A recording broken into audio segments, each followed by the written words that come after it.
I'm home early, Jason called out as the door slammed shut behind him. His voice was clipped, colder than the wind that swept through Portland that November evening. I froze mid-stitch, a strand of wire and a half-finished pendant dangling between my fingers.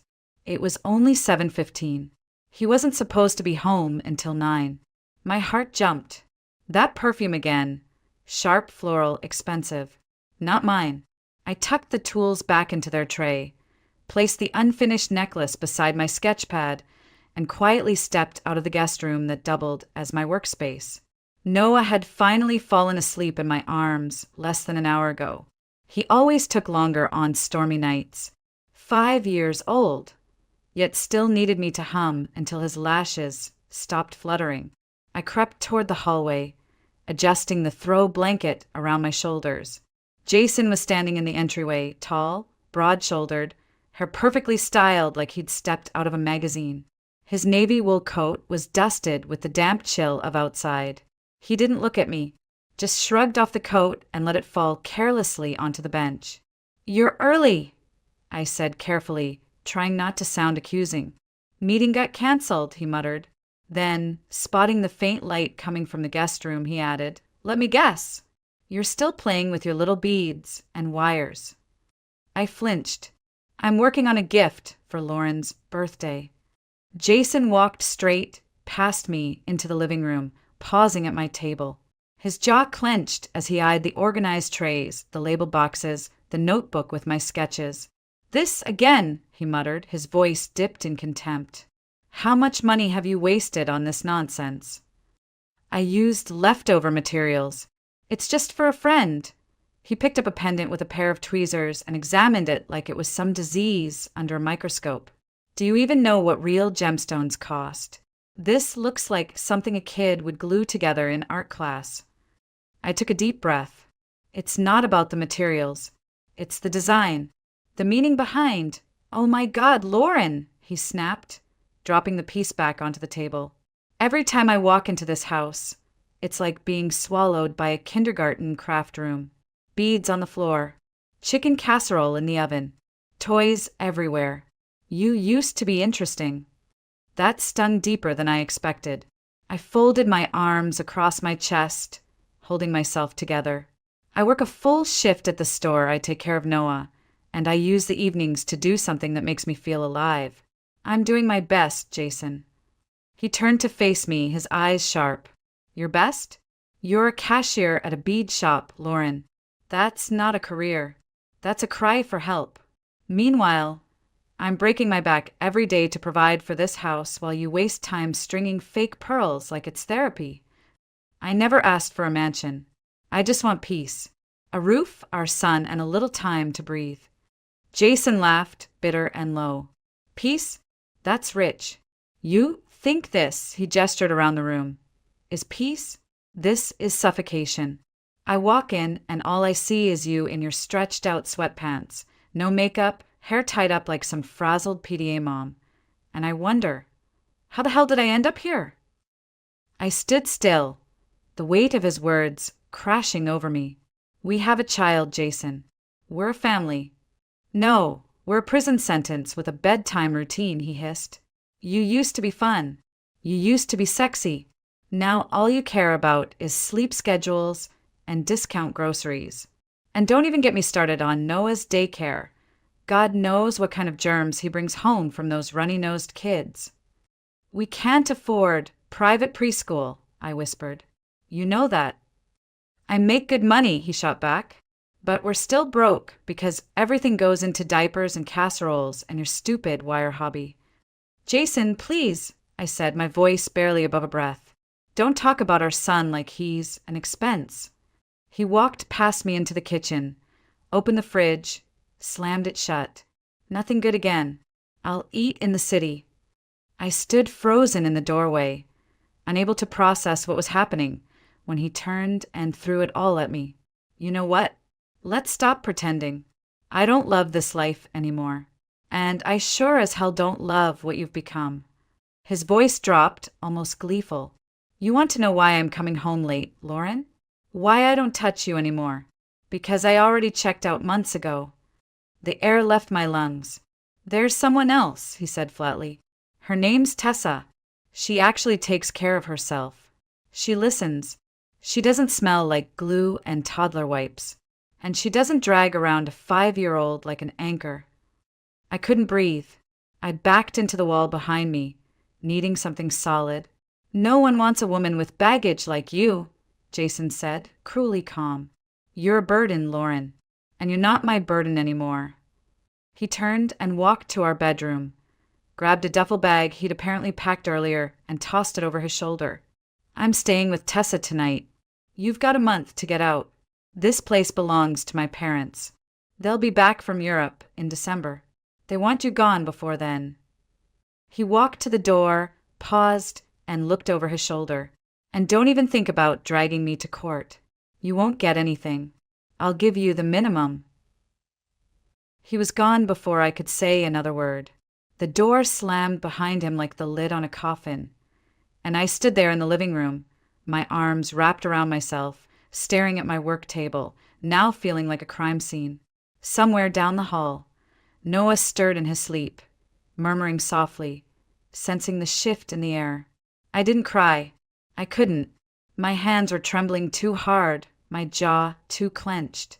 I walked over to the work table and slowly began to pick up the scattered beads he'd knocked to the floor. One by one. Silver, blue, pearl. He said no one would want me, that I was just a cashier with a kid and a hobby. Maybe he was right. But as I clutched the wire-wrapped pendant I hadn't finished, something inside me refused to shatter completely. I looked toward the hallway, where Noah slept peacefully, unaware that everything had changed. Maybe I was broken, but I wasn't done. The morning after Jason left, I woke up on the couch, still wearing yesterday's clothes. My back ached. My mouth was dry. For a moment, I didn't remember why the house was so quiet, until I sat up and saw the empty space where his coat usually hung. The suitcase he'd packed was gone. The door was still locked, but the cold draft near the threshold told me it had been opened in the middle of the night. I hadn't imagined it. He was gone. I walked to the kitchen, made a pot of coffee with shaking hands, and sat at the dining table, staring at nothing. My eyes drifted to the floor. Beads were still scattered near the wall. Tiny pieces of a life I had built in stolen hours after bedtime. I didn't have the strength to pick them up yet. Noah padded into the kitchen in his pajamas, holding his stuffed rabbit by one ear. "Mommy, where's Daddy?" I swallowed. He had to leave early for work, baby. Noah looked unconvinced, but he didn't press. I poured him a bowl of cereal and kissed the top of his head, trying to hide the tremor in my hands. Jason had forgotten his phone. It was lying face down on the console table by the front door. I wasn't looking for anything. I just wanted to plug it in before it died. But when I picked it up, the screen lit up one unread message. "Tessa, I missed you last night. Please come by, even if just for a little while. I made that pasta you like." I stared at it for a long time, not because I didn't understand, but because part of me still hoped there'd been a mistake, a misunderstanding, a terrible fight we could come back from. There wasn't. That night, I waited for him. I don't know why. Maybe I wanted closure. Maybe I wanted a confession. Maybe I just wanted to see if he would look me in the eye and tell me again that I wasn't enough. The lock turned just before midnight. Jason stepped inside, surprised to find the lights on. I was sitting in the armchair, still and silent, like a statue that refused to crumble. "What is this?" he asked. "Some kind of drama?" "You left your phone," I said calmly. His expression changed. Not fear, not guilt, just annoyance. "So what? You went through it." "You left it unlocked," I replied. "I didn't have to dig." He exhaled and shrugged off his coat. "Look, Lauren, I don't want to fight." "Too late," I said, standing up. "Her name is Tessa. She works at your office. It's been going on for for months. Right." He gave me a sideways glance. "Why does it matter?" My voice shook. "Because while I was up all night with a sick child, you were out building a life with someone else. Because I thought maybe we could fix this. I blamed myself. I begged you to talk to me, and you were already gone." Jason didn't respond right away. He walked to the living room, glanced at the guest room, and then turned to me with a cold smile. "You still don't get it, do you?" He moved closer. "Look at you. Always tired. Always stretched thin. Sweatpants. Crumbs on your shirt. When's the last time you looked like someone I'd want to come home to?" I said nothing. Meanwhile, Tessa actually cares about how she looks. She doesn't whine. She doesn't turn every conversation into a parenting podcast. She's not dragging around a 5-year-old like a damn trailer hitch. The words hit harder than a slap, but I stood still. "We have a child, Jason," I said quietly. "A beautiful, kind boy who adores you." Jason scoffed. "And who limits everything. Our freedom, our budget, our sex life. Honestly, Lauren, this isn't what I signed up for." "You're his father." "I'm not saying I'll abandon him," he muttered. "I'll pay child support. I'll take him on weekends when I can." "When you can?" I echoed. "It's not that simple," he said, already walking toward the hallway. "I've got meetings, I've got clients, You've got excuses," I cut in. He spun around. "Don't try to guilt me. You're the one who clung to this dead marriage. You and your beads and your casseroles and your clingy little sob story. No wonder I wanted out." I took a deep breath. My chest burned. I wasn't even crying anymore. Jason moved toward the guest room. "I'm grabbing the rest of my stuff. Don't worry, I'll be out of your way soon." He paused by the work table, then knocked a tray to the ground with a swipe of his arm. "There. Now it looks like it's worth something." I dropped to my knees, trying to gather the spilled pieces, but he wasn't done. He kicked the wooden box that held my finished pieces. It cracked against the wall. Pendants and bracelets scattered across the floor like confetti from a broken dream. I stared at the damage, at everything I had poured myself into, now treated like garbage. Jason leaned down, picked up my sketchbook, flipped through it with one hand. "These drawings," he sneered. "You think someone would actually buy this stuff? You think this is art?" He dropped the book. "You're a cashier with a hobby, Lauren. Who the hell do you think you are?" I stood slowly. My hands were shaking, but my spine was straight. "Get out." He blinked. "What?" I said, "Get out." He laughed, loud and bitter. "This is my parents' house, sweetheart. You don't make the rules. In fact, you're the one who needs to start packing. You're a suitcase without a handle. And Noah, he's the trailer. You're nothing but extra weight." Silence felt like a guillotine. My eyes didn't leave his. I didn't scream. I didn't cry. "How dare you," I said softly. "Call your own son that." Jason looked away. Noah's voice broke the silence. "Mommy." He stood in the hallway, rubbing his eyes, holding his rabbit. "Is Daddy mad?" I walked to him, knelt down, wrapped my arms around his small body. "No, baby," I whispered, my voice catching. "Daddy just has to go." Jason didn't say another word. He grabbed his duffel, opened the door, and stepped out. No apology, no glance back. The door shut with a hollow thud. A photo fell from the wall behind him, the one from our wedding day.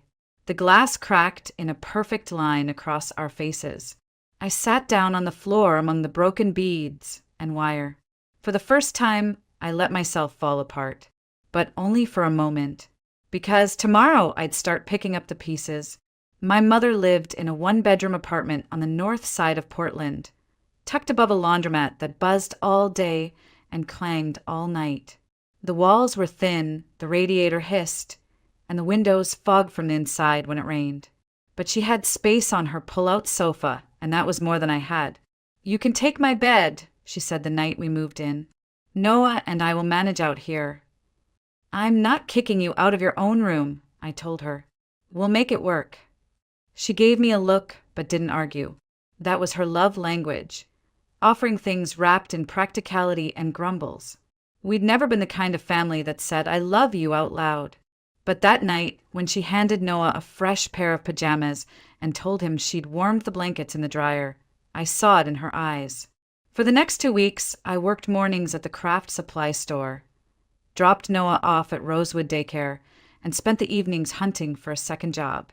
Cashier, waitress, janitorial, anything that paid. The problem wasn't experience, it was availability. No one wanted to hire a single mom who could only work after 6 p.m. At night, when Noah was asleep and my mother was watching game shows in the living room, I would sit on the floor beside my plastic craft box and try to create something that didn't look like desperation. One Thursday afternoon, my coworker Lauren Fields leaned across the register and said, "Hey, what are you doing this weekend?" I blinked. "Surviving." She smiled. "You should come with me to the Portland Artisan Market. I reserved a table weeks ago, but my sister bailed last minute. You can split the space with me." "I don't sell my stuff," I said immediately. "You make beautiful things, Lauren." "They're just gifts. For birthdays. For fun." She tilted her head. "Fun is good, but you need rent money, right?" That hit harder than I thought it would. "I don't know if anyone would buy it," I mumbled. "You won't know unless you try." That night, I stayed up late digging through my boxes. I didn't have inventory, just a few bracelets, a handful of pendants, some wire-wrapped earrings that hadn't been destroyed in the wreckage of Jason's tantrum. I wiped each piece clean, labeled them with handwritten tags, and packed them into a shoebox. My mother watched silently from the doorway. "You're doing this?" "I'm going to try."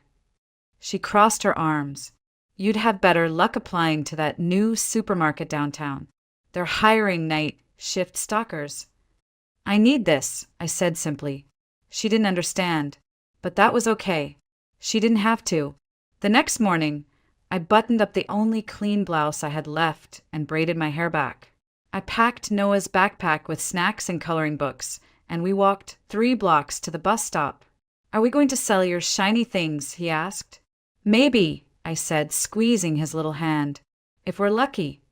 The market was in a park just off Burnside Street, lined with pop-up tents and rows of folding tables. The air smelled like cider and roasted nuts. Families strolled past with paper bags, toddlers riding on shoulders, music drifting from a nearby guitar player. Lauren had already set up her half of the table with crocheted toys and knit scarves. I laid out my modest collection on a black cloth, silver wire, blue glass beads, a tiny pendant shaped like a moon. My hands were trembling. Lauren bumped my elbow gently. "Stop shaking. You look like you're about to confess to a crime." "I feel like I'm about to be laughed at." "No one's laughing." But I wasn't convinced. I watched shoppers drift past, pausing at booths with elaborate displays, rows of polished stones and laser-cut wooden signs. My table looked like a garage sale in comparison. At one point, I glanced over and couldn't find Noah. Panic clawed up my throat until I spotted him on a bench nearby, flipping through his dinosaur bookmister. Rabbit perched beside him. He looked so small, his legs swinging over the edge, unaware of how much of my life was balanced on this moment. Around midday, a woman stopped in front of my table. She picked up a dragonfly brooch, studied it in the light, and said, "This is beautiful. How much?" My voice cracked. $3.50. She smiled. "I'll take it.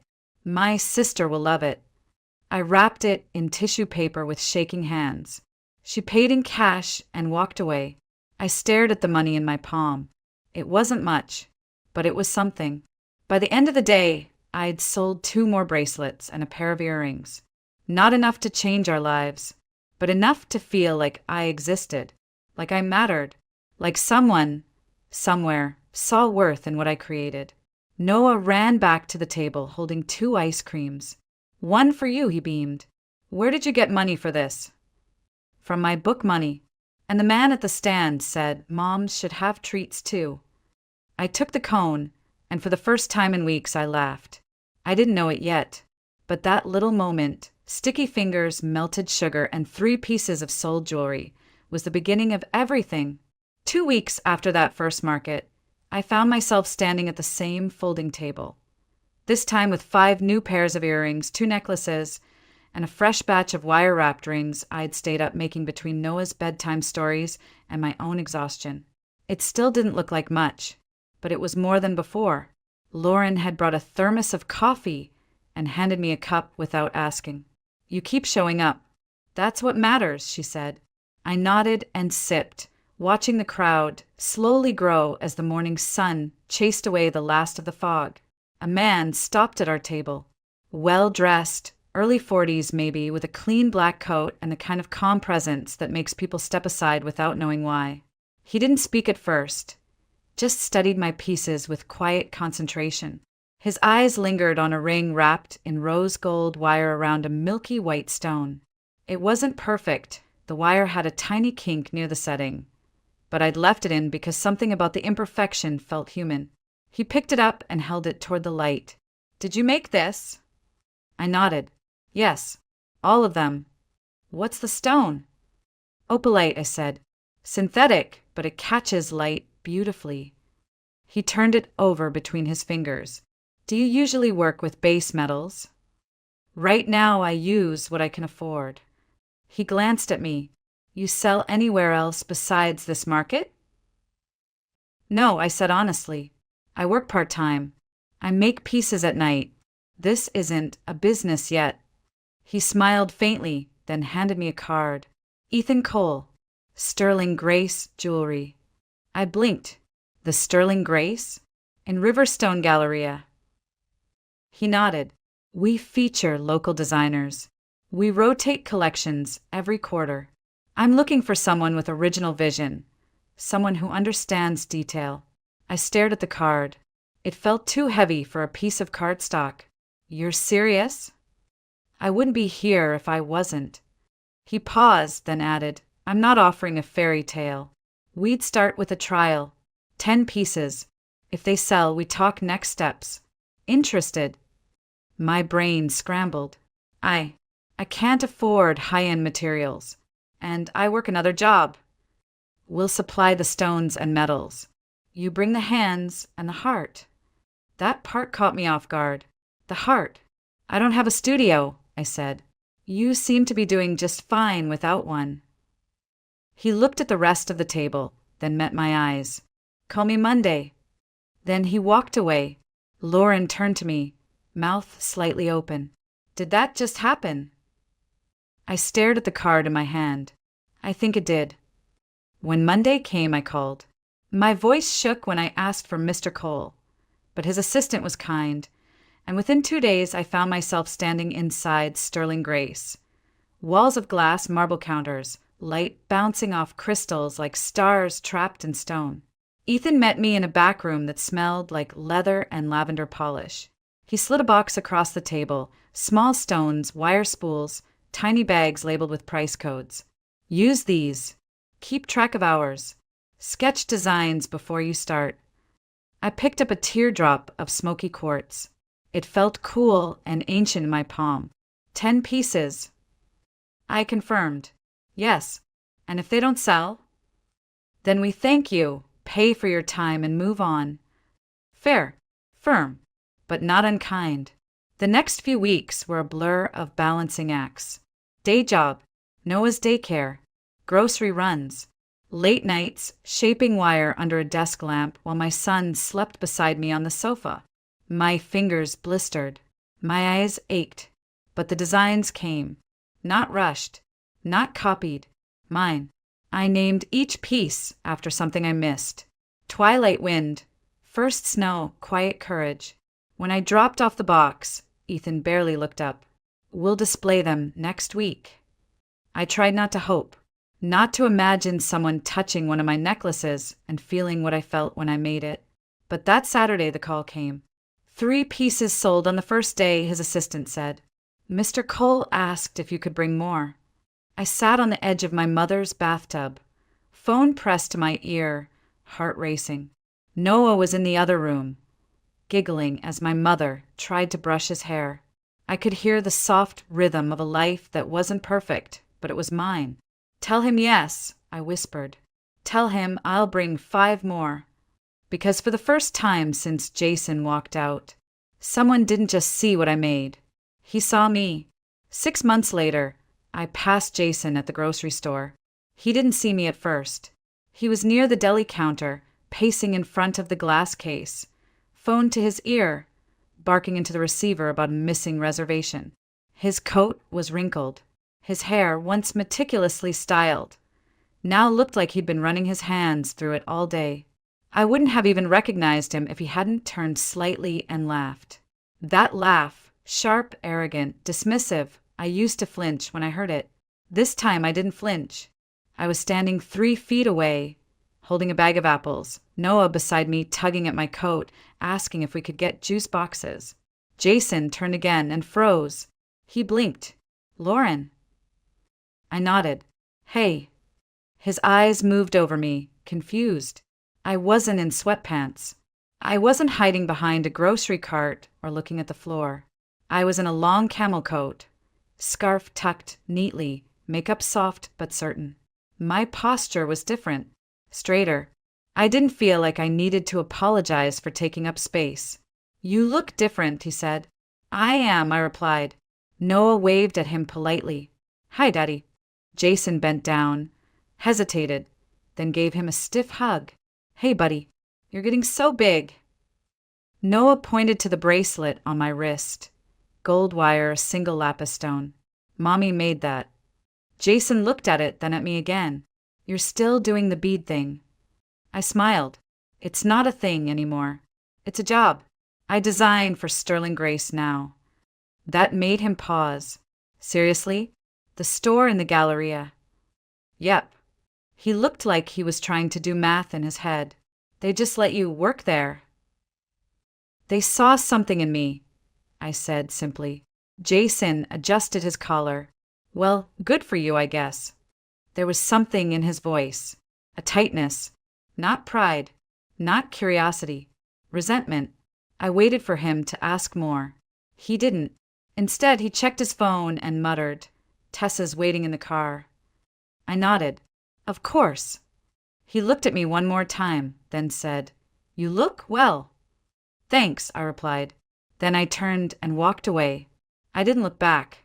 And for the first time in a very long time, I felt the full weight of my spine supporting me, not out of defense, but because I was whole.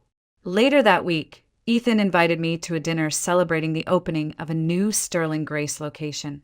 You've sold 43 pieces in the last 3 months, he said. People ask for your work by name. I didn't know what to say. He held out a small box. This is from the team. Inside was a pendant, moonstone in a silver teardrop setting, minimalist and perfect. On the back, etched in delicate script, You were always enough. My throat closed. Ethan watched me for a moment. You okay? I nodded. Yeah, just surprised. You shouldn't be. At dinner, I sat at a table with other designers, people who'd spent years in studios, schools, boutiques. I expected to feel out of place. I didn't. They asked about my process, my inspirations. One woman leaned over and whispered, Your ring design? Quiet courage? I bought one for my sister. She cried when she opened it. And just like that, I belonged. After dinner, as we stood beneath string lights on the restaurant's terrace, Ethan walked up beside me. How are you really doing? He asked. I thought for a second. Better than I've ever been. He nodded. That's good. You've worked for it. I looked at him. Why did you stop at my booth that day? He smiled. Because I saw someone who hadn't realized how brilliant she was yet. I laughed softly. That sounds like a line. It's not, he said. Trust me, I don't use lines. I offer opportunities. But with you, Lauren, I saw more than potential. I saw strength. And something told me if she gets one shot, she'll take it. I looked at the stars above, then back at him. Thank you. You don't owe me thanks, he replied. Just keep making beautiful things. The next day, I added 3 new pieces to the Sterling Grace spring collection. One of them I named after the storm. A simple bracelet, Twisted silver, a single citron stone, and a tiny charm shaped like a door opening. Jason didn't ask for joint custody again. He saw Noah every other weekend when he remembered. Tessa stopped coming to drop-offs. I heard from someone that they'd broken up. It didn't matter. What mattered was this. I'd stopped measuring my worth through someone else's eyes. I had found my hands again, my fire, my voice. And in the quiet moments when Noah was curled beside me and the apartment smelled like lavender and melted wax, I would look at the pieces I had created and whisper to myself. I was never a burden. I was a beginning. About a year after Jason left, I received a letter from his lawyer. It was thin, one page, printed in a generic serif font. He was filing to reduce child support, claiming financial hardship. He'd lost his job. Sterling Grace, meanwhile, had just asked me to sign a 1-year exclusive designer contract. The irony wasn't lost on me. I stared at the paper in my kitchen, Noah playing with toy dinosaurs at the table behind me, and thought about everything Jason had walked away from. A family, a woman who would have done anything to build a life together, a son who once waited by the window every Sunday, then stopped asking why the car didn't come. I didn't cry. I didn't rage. I took a deep breath, folded the letter back into its envelope, and slid it under a stack of mail I didn't plan to answer right away. That same week, I was invited to speak at a local design school. Just a 10-minute talk about wire artistry and emotional storytelling in jewelry. I almost said no. Who was I to stand in front of students and pretend I had wisdom to give? But Ethan said, just tell your story. That's the part they'll remember. So I did. I told them about a woman who used to hide bruises behind makeup and make excuses for a man who mocked her dreams. I told them how I made jewelry on the floor of a cramped apartment while my son slept beside me and my mother quietly judged from the kitchen. I told them how the first customer to buy one of my rings didn't just pay $3.50. She gave me a reason to keep going. When I finished, a girl in the front row raised her hand. How did you get brave enough to leave him? The room went still. I smiled gently. I didn't feel brave. I just felt tired. And then I remembered that being tired isn't the same as being weak. Sometimes it's the body's way of saying, it's time. Afterward, she waited to speak to me privately. She was young, maybe 19, wearing sleeves that didn't match the weather.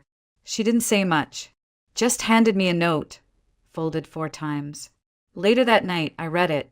It said, "Thank you for reminding me that broken doesn't mean worthless."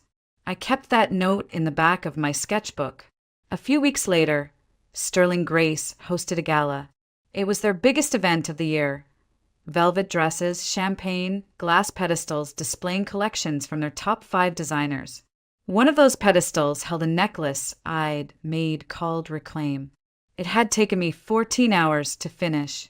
Twisted brass, raw emerald, a single line etched across the metal back. Not yours to define. Guests walked by admiring it, murmuring words like bold and unexpected.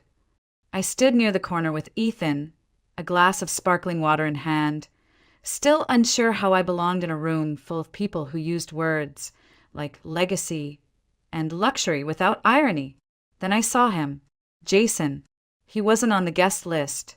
He stood by the far entrance, looking unsure, hands stuffed in his pockets, scanning the room until his eyes found mine. Ethan noticed. "Friend of yours?" "Ex-husband," I said, not bothering to soften it. Jason made his way over, slower than I remembered him moving in crowds. No arrogance this time. No polished charm. "I didn't know you'd be here," I said. "I wasn't invited," he replied. I saw your name in a write-up. Portland Weekly. You're kind of a big deal now." "I'm doing all right," I said. He looked at the necklace behind me. "You made that?" "Yes." He studied it for a long time. "It's intense. It's honest." He nodded, but I could tell he didn't understand it. "Not really." "You look different," he said again. "Like someone else." I smiled. "No, Jason." I just stopped being who you told me I was. He looked down, quiet for a moment. I messed up. You did. I know what you thought, I cut in. That I'd break. That I'd fold without you. That I had nothing left after you walked out. He didn't deny it. Well, I said, turning slightly so the light caught the pendant, I made something out of what you threw away. Jason didn't reply. There was nothing left to say. I nodded once and walked back toward Ethan, who was still watching from a distance. When I reached him, he offered me a new glass. You okay? He asked. Better than okay, I said. I'm finished. That night, when I tucked Noah into bed, he asked, Are you happy now? I kissed his forehead. Yeah, I think I am. Because healing isn't loud. It's not applause or public revenge. It's choosing quietly and steadily to rebuild. And I had. Let's see how she gets back, Ethan laughed, slamming the car door hard enough to make the windows rattle. The sound echoed down the cobbled street like a punchline to a cruel joke. I was still mid-sentence, mid-breath, frozen on the sidewalk of a tiny French town I couldn't even pronounce. The rental car peeled away, tires skimming over ancient stones, leaving behind a faint cloud of dust, and the sound of male laughter that didn't belong in a place this picturesque. Pete, Josh Cullen, they all laughed with him. My husband's friends, men in their late 30s, wealthy, well-dressed, the kind who thought mockery was just harmless fun when aimed at someone like me. I didn't chase the car. I didn't scream.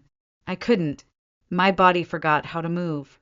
I just stood there with my fingers curled around the strap of my purse, like I was bracing for impact that had already happened.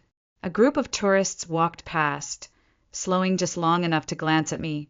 Some curious, some amused, one woman with a pitying smile. A waiter clearing a nearby cafe table paused, shaking his head slowly, as if he'd seen it before. I wasn't sure what looked worse, the disbelief on my face or the sheer loneliness radiating off my body like heat. For a moment, I tried to rationalize it. Maybe Ethan would circle the block and come back. Maybe it was a joke, an ugly, idiotic joke, and the others would talk him down. I pulled out my phone, hands trembling. I dialed. Voicemail. Dialed again. Straight to voicemail. Texted. This isn't funny, Ethan. Where are you? Delivered. No reply.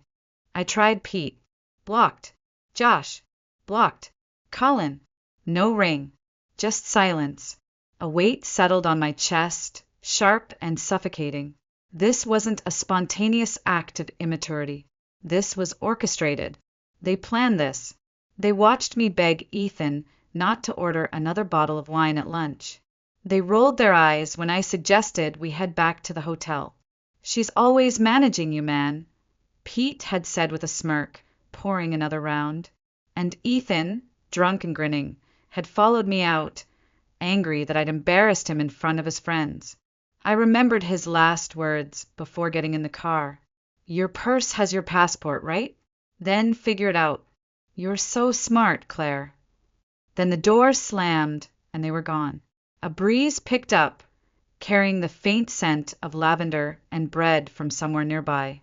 It should have been beautiful. Instead, it felt like the air was turning against me. I turned slowly in place, trying to take in my surroundings. Ancient stone buildings with shuttered windows, flower boxes bursting with color, strangers enjoying their wine under striped awnings, speaking in a language I didn't understand. I might as well have been on the moon. My legs finally moved. I stepped off the curb and started walking, not sure where I was going. My throat burned, but I refused to cry. Not here. Not in front of these people. Not while Ethan and his friends were still probably laughing about the look on my face as they drove away. I checked my wallet. 85 euros in cash. No credit cards. Ethan had offered to carry them earlier when my bag was too full.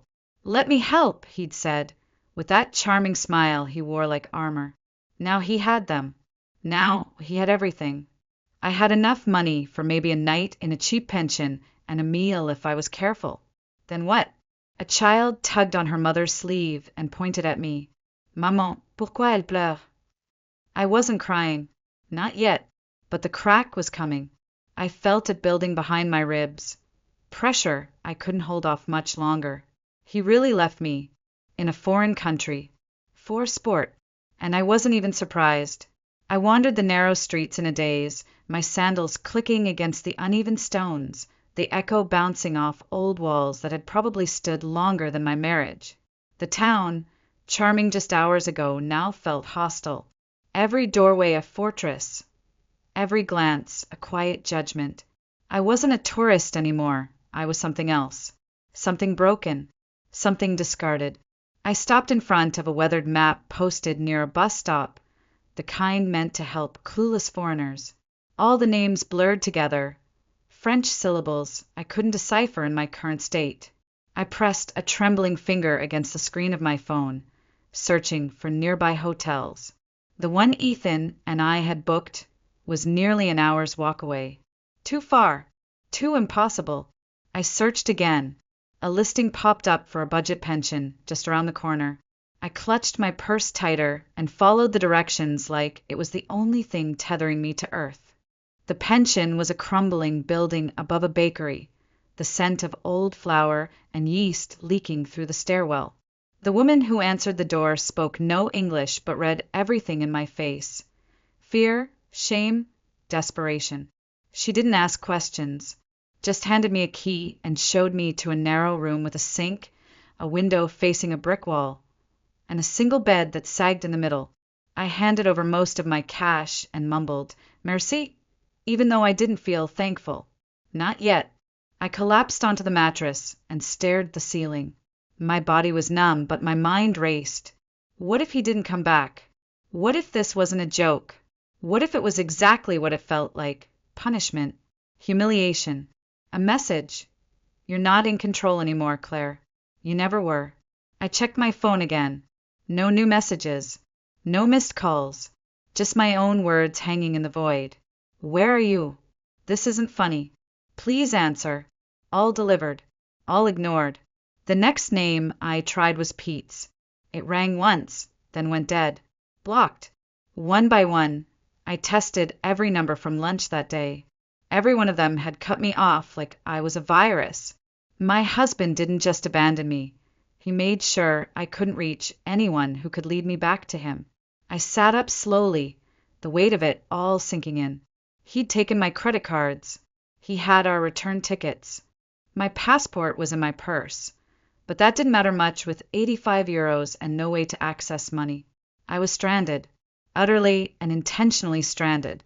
At some point, I opened the window. The air was cooler now, the laughter from the cafe downstairs floating up like smoke. I watched couples sip wine, lean into each other, share small smiles. The world was still turning, just not mine. Later, I tried to sleep, but sleep only came in fragments, broken by the cruel wake-up of hope every time I thought I heard footsteps outside my door. At one point, I truly believed I'd hear his voice, that he'd show up with some cocky apology, blaming me for overreacting, twisting it into a misunderstanding we could fix. But morning came, and with it, silence. No knock on the door, no messages, no Ethan, only the slow, sinking realization that he wasn't coming back. Not tonight, not tomorrow, maybe not ever.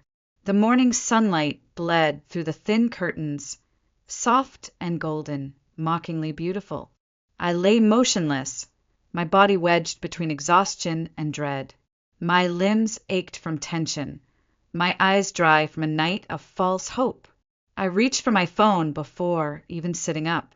Still nothing. I refreshed my messages like a gambler at a rigged slot machine, hoping for a miracle that wasn't coming. He didn't come back. The words pulsed like a heartbeat in my head. He really didn't come back. I forced myself upright and rinsed my face in the tiny sink, the water icy and metallic. My reflection startled me. Hair matted, skin pale, eyes ringed with shadows. I looked like a woman who'd been left behind. And I had. Downstairs, the scent of fresh bread rose from the bakery, warm and sweet. My stomach growled. but the thought of eating made me nauseous. I bought a single croissant and a bottle of water with trembling hands, counting out coins like they were sacred. I had maybe 30 euros left. Enough for lunch, maybe a cab ride, not for a hotel, not for a plane ticket, not for salvation.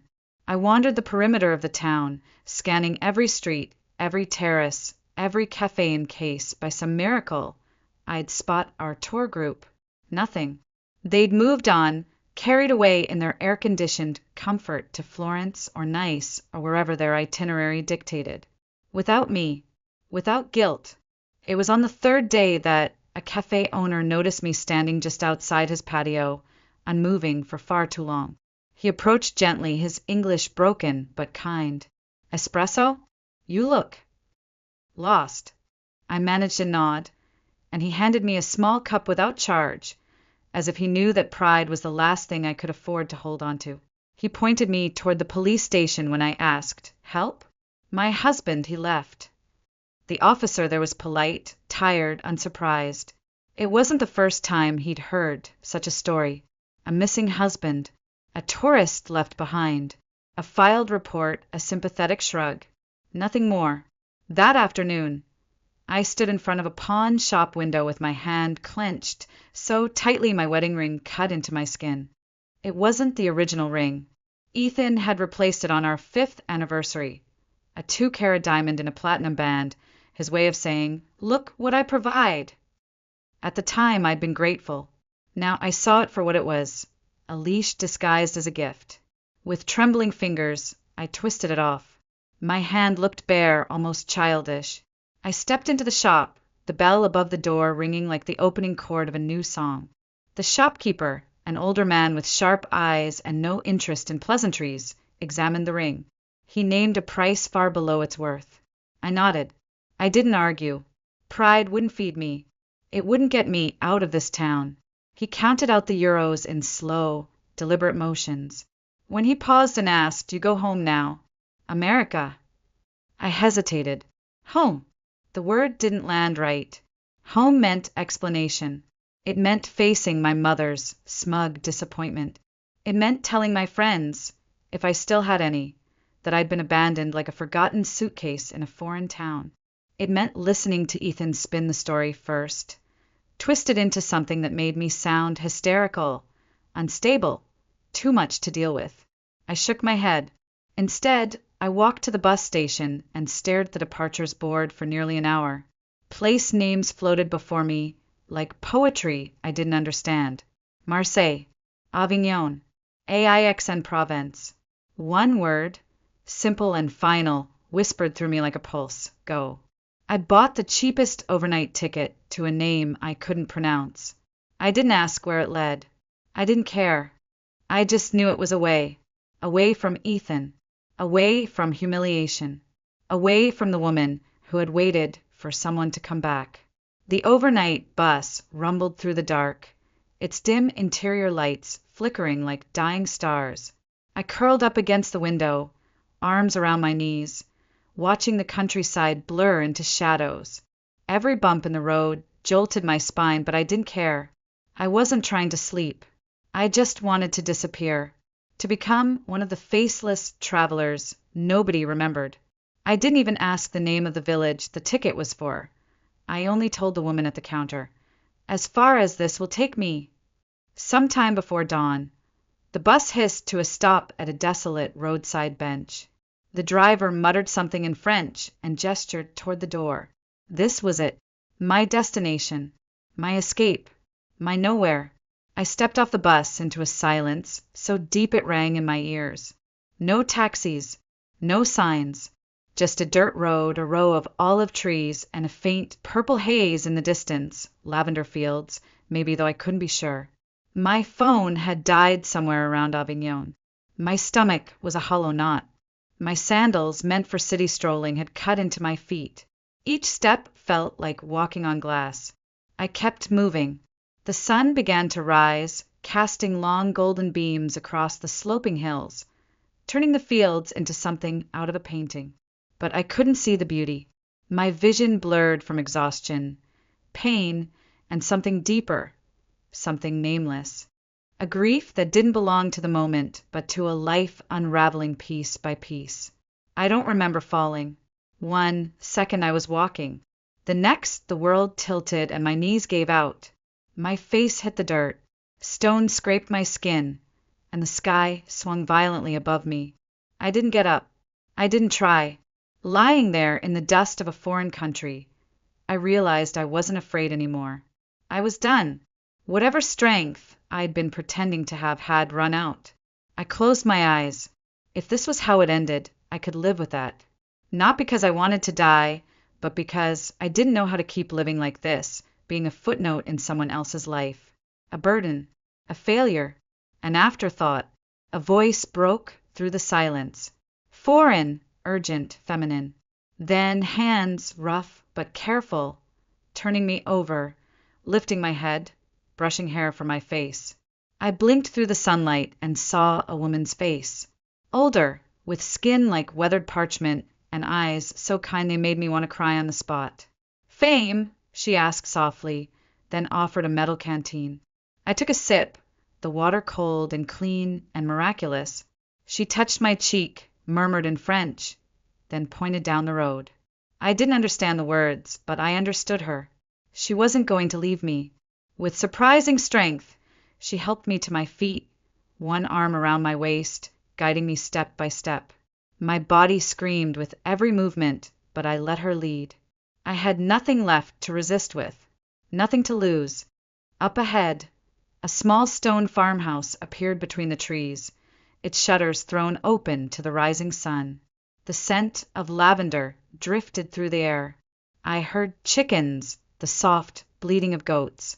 Life. She said her name was Margot, tapping her chest. Claire, I whispered in return, my voice raw. Inside the house, time slowed.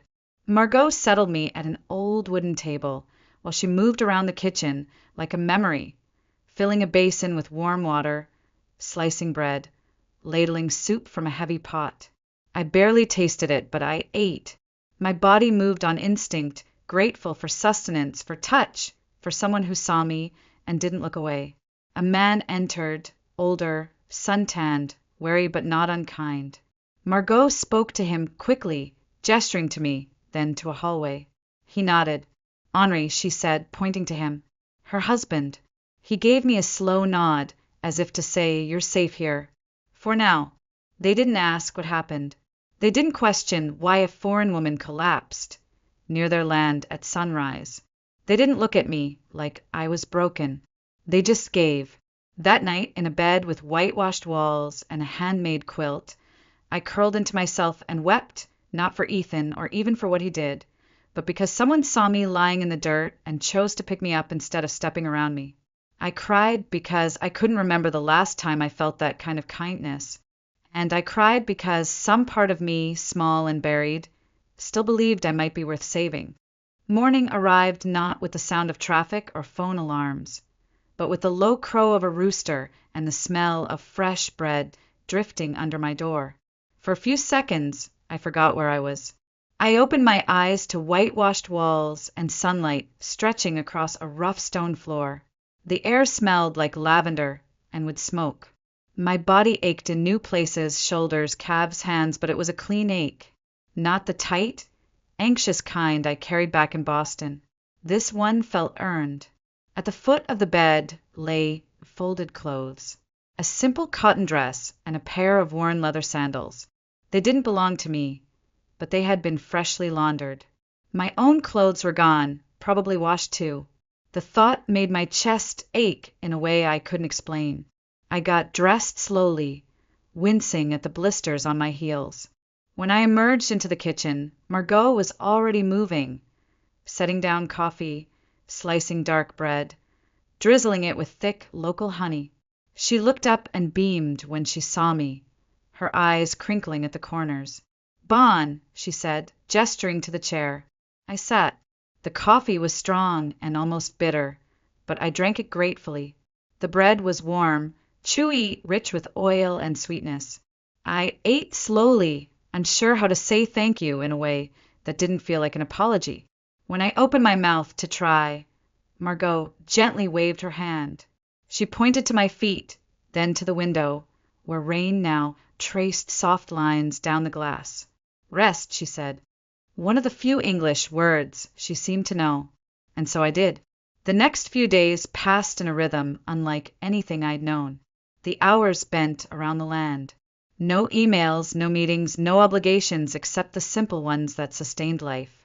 Margot showed me how to feed the chickens, how to tie bundles of lavender to dry in the pantry, how to sweep dust from the corners that gathered like old memories. Henri remained quiet but kind, fixing a shutter that clattered too loudly, leaving fresh fruit on the table, nodding to me each evening as if to say, "You're still here. Good." Each time I tried to gather my things and leave, Margot gently stopped me. Once, I stood by the door with my purse in hand, shoes on. She caught my arm, not harshly, just firmly, and led me to the fireplace. She opened a small wooden box on the mantel and pulled out photographs. One by one, she showed me faces. A young woman with Margot's eyes, a toddler with Henry's grin. Then she made a cradling motion with her arms and lifted her hand to shoulder height. "Lucy," she said, pointing to the young woman. "Canada." Her eyes filled with tears. "No see."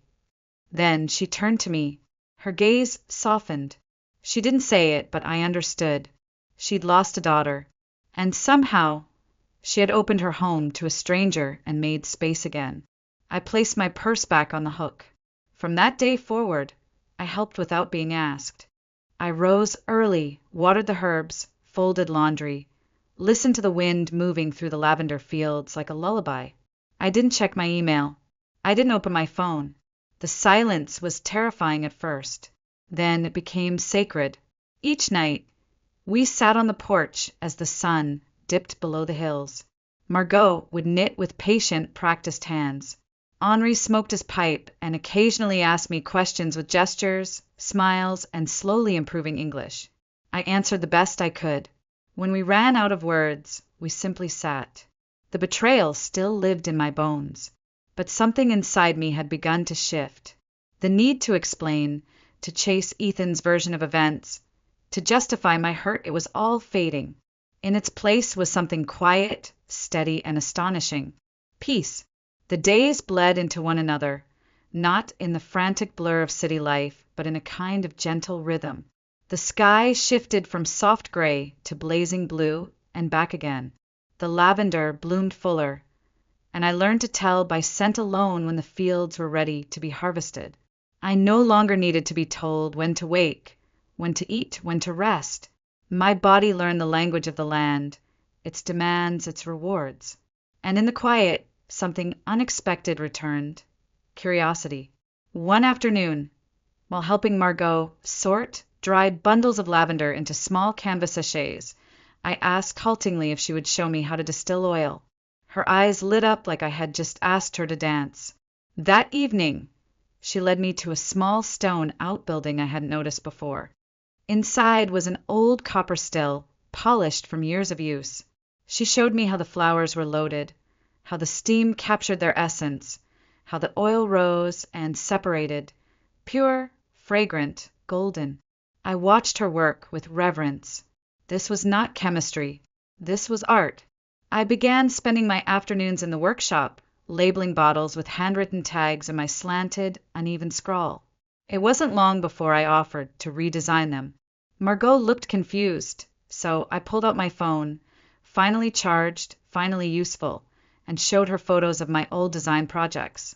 Hotel interiors, restaurant branding, boutique packaging.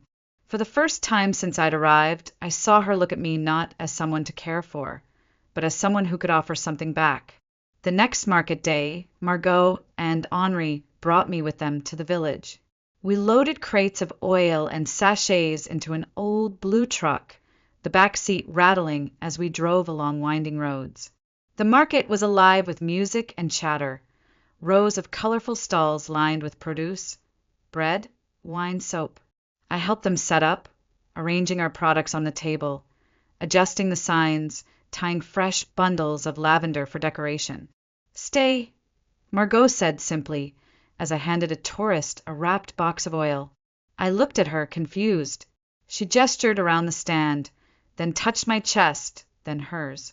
You, me, work. I blinked. You mean help? Like more? She nodded firmly. Then Henri joined, placing a folded piece of paper in my hands. A crude but official-looking document written in both French and English. Partnership. They had drafted it together, with the help of a friend from town. Not a job offer. A stake in the business. I stared at the paper, emotions tightening my throat. I was still wearing borrowed clothes. I still flinched when a phone buzzed. I hadn't touched makeup or spoken to anyone from my old life in weeks.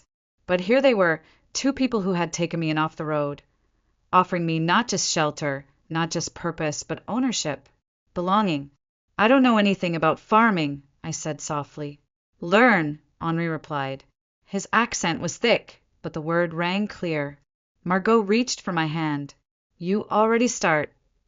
Tears sprang to my eyes before I could stop them. Not because I was sad, but because for the first time in years, I didn't feel like I had to prove my worth. I didn't have to beg to be chosen. I was being invited to stay, not as a guest, not as a burden, but as someone valuable, someone home. I hadn't thought of Ethan in days.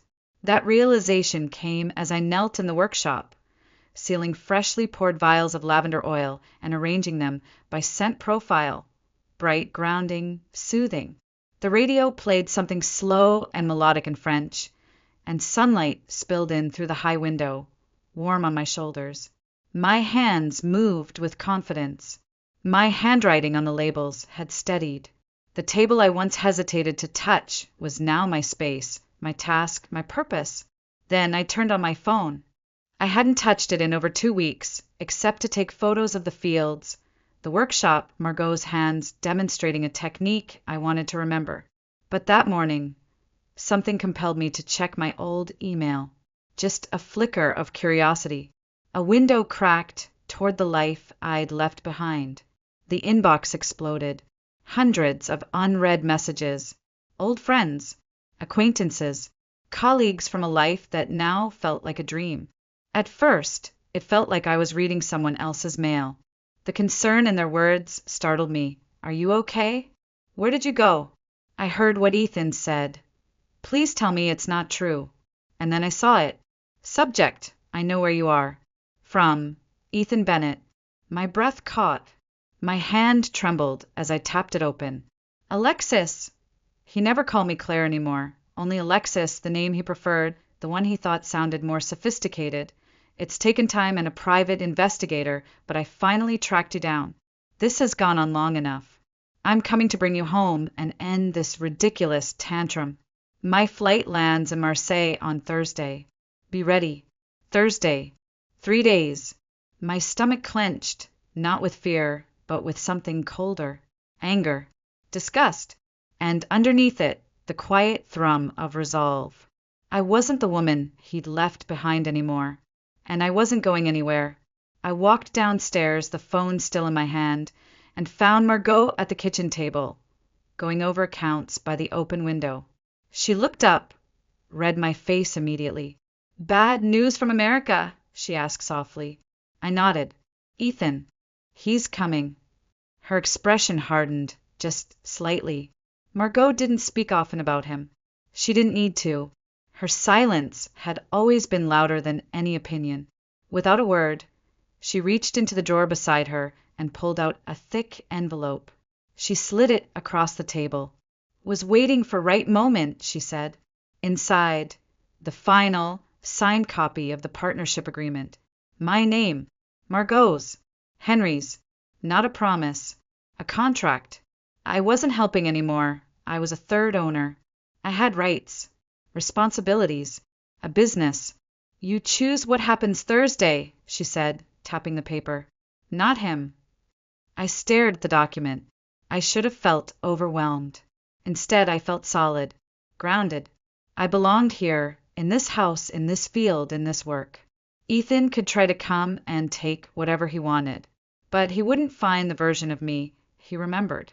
The next morning, I contacted Caterine, the local lawyer who'd helped with the partnership. We drafted divorce papers. French and English. Clear, firm, final. I printed them and folded them carefully into an envelope. I also replied to the email from my former mentor, the one who had recommended me for a remote design consultancy weeks ago. The offer was still open. I accepted. 1 foot back in the world I'd walked away from, but on my terms this time. Then I wrote short messages to the friends I'd left behind, not with apologies, but with clarity. I didn't need them to save me. I just wanted them to know I had saved myself. Thursday came. A blue sky stretched overhead. The scent of lavender clung to my skin.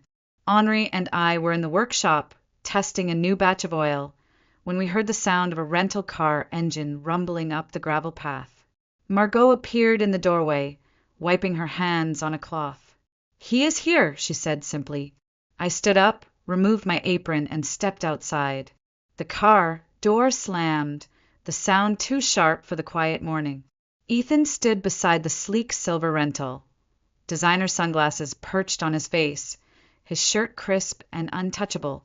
He looked entirely out of place against the backdrop of sun-warmed stone, wild lavender, and the slow rhythm of life here, like a glossy page torn from a lifestyle magazine and pasted onto a painting done in oils.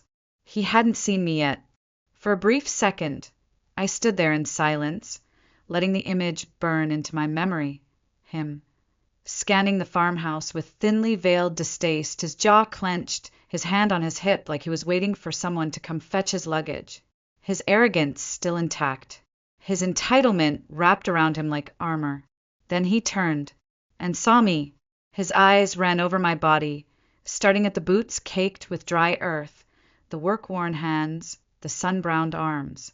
My hair was pulled back in a loose braid, my face bare. No makeup, no performance. Just me. His expression flickered.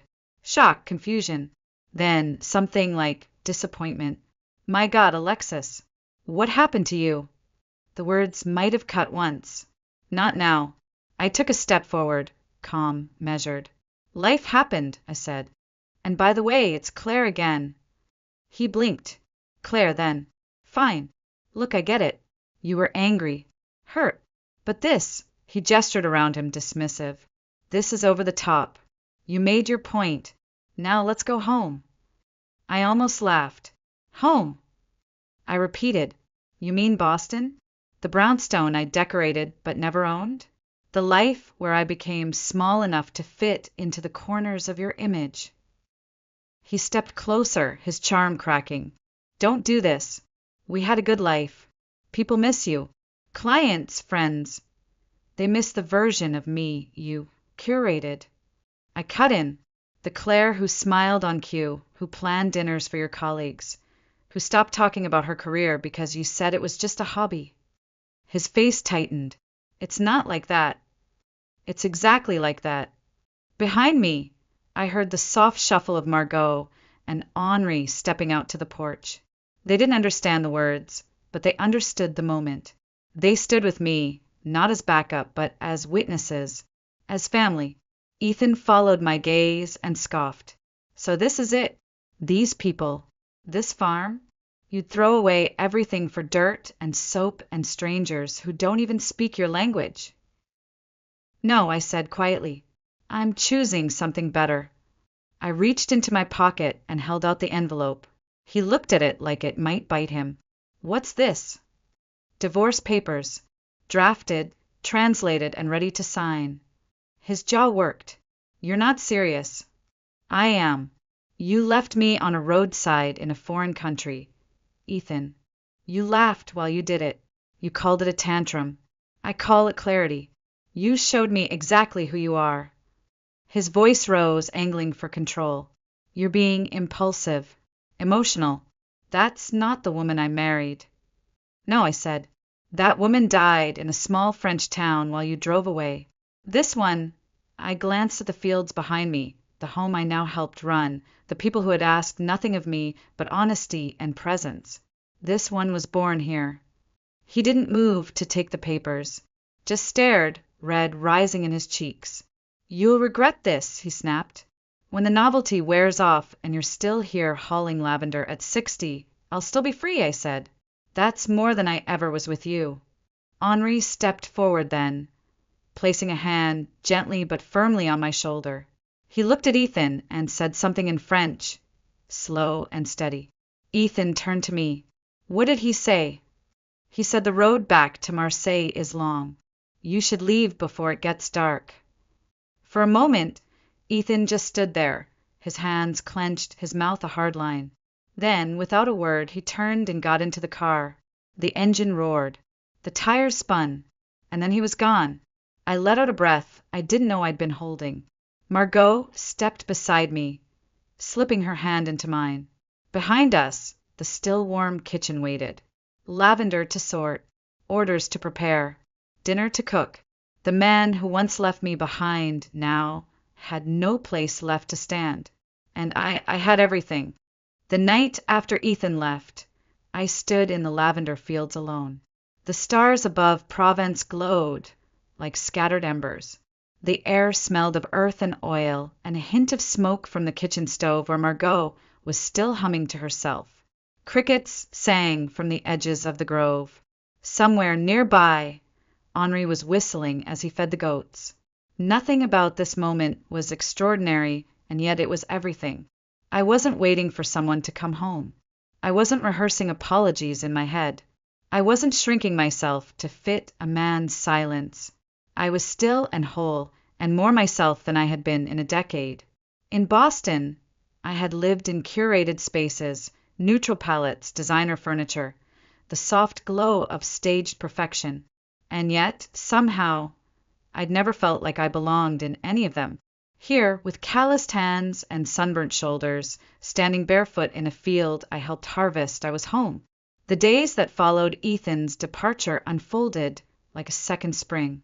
I signed the final partnership paperwork with Margot and Henri beneath the grapevine trellis in our courtyard. We toasted with chilled wine and fresh cheese, and I laughed, truly laughed, as Henri held up the bottle of oil I had helped press and declared, "Claire's batch, best yet." Word spread at the market. People began asking for me by name. I redesigned our labels, launched a simple website with the help of a local teenager, and soon orders were arriving from tourists who had visited our stall and wanted to remember the scent of Provence. I woke early and worked late. I made mistakes. I ruined an entire batch of rosemary oil and nearly set the still on fire. But no one yelled. No one used my errors as proof that I wasn't enough. We cleaned it up, we fixed it, we moved on. It was revolutionary. One afternoon, Margot brought out a dusty photo album. She showed me pictures of Lucy, her daughter, in Canada. A wedding I wasn't invited to, she said with a small, sad smile. A baby I had never met. The distance hurt her more than she admitted. But when she looked at me, there was peace in her eyes. Not replacement, not fantasy, just connection. Family, she said simply, pointing between the two of us. And I nodded, tears stinging my eyes. I didn't return to the States. Not for court. Not for closure. My lawyer handled the paperwork. Ethan signed the divorce documents without protest, likely too embarrassed to tell anyone what really happened. My share of our assets arrived in a sterile bank transfer, cold and quiet. I used part of it to renovate the workshop and buy new equipment for the farm. I used the rest to start saving, not for escape, not for survival, but for the future. The consulting job for my former mentor blossomed into something real, freelance design work for eco-conscious brands, all done from my kitchen table here in the hills of southern France. I had one foot in the world I'd left, but this time it was on my terms. No husband watching the clock, no guilt, no permission needed. Sometimes tourists ask how I ended up here. I smile, pour them a sample of our lavender oil, and say, it's a long story, but it begins with getting left behind. Because that's the truth. Ethan didn't just abandon me. He freed me, and I used that freedom to become someone he never imagined I could be. Whole, independent, and finally alive.